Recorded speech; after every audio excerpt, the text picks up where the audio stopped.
আল্লাহ রাব্বুল আলামিন বলছে ইয়া আইয়ুহাল্লাযীনা আমানুত্তাকুল্লাহ, হে ঈমানদারগণ তোমরা আল্লাহকে ভয় করো।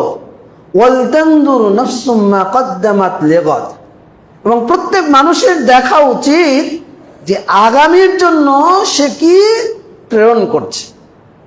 আগামীর জন্য মানে আখিরাতের জন্য আপনি আল্লাহকে কি দিচ্ছেন, কি জমা করছেন, এটা প্রত্যেক মানুষের দেখা উচিত। ওয়াত্তাকুল্লাহ, এরপরে আল্লাহ আবার বললেন তোমরা আল্লাহকে ভয় করো।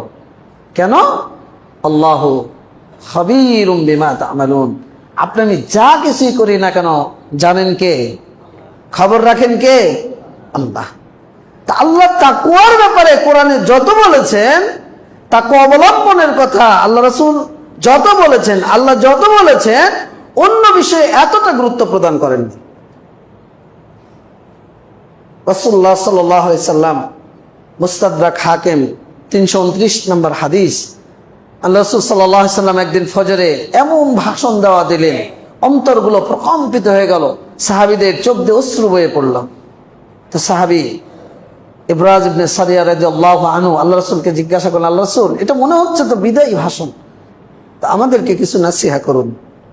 রাসূলুল্লাহ সাল্লাল্লাহু আলাইহি সাল্লাম প্রথম যে বাক্য উচ্চারণ করলেন, উসিকুম বিতাকওয়াল্লাহ, আমি তোমাদেরকে আল্লাহর তাকওয়া অবলম্বনের আদেশ করছি, ওসিয়ত করছি। আল্লাহ রাব্বুল আলামিন বান্দাদেরকে, নবী রাসূলদেরকে তাকওয়া অবলম্বনের নির্দেশ দিয়েছেন, তারা তাকওয়া অবলম্বন করেছে, আমাদেরকে তাকওয়া অবলম্বনের নির্দেশ প্রদান করেছেন। নবী রাসূলগণ তাদের সাথীদেরকে তাকওয়া অবলম্বনের কথা বলেছেন, তার সাথীরা তার সাথীদেরকে তাকওয়া অবলম্বনের উপদেশ প্রদান করেছে। তাহলে তাকওয়া সাধারণ কোনো বিষয় নয়।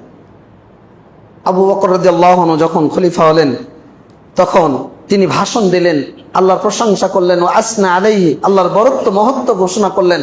এরপরে তিনি প্রথম যে বাক্য উচ্চারণ করলেন, উসিকুম বিতাকওয়াল্লাহ, আমি তোমাদেরকে আল্লাহর তাকওয়া অবলম্বনের ওসিয়ত করছি, নির্দেশ দিচ্ছি। তাহলে তাকওয়া কি? ওমর রাদিয়াল্লাহু আনহু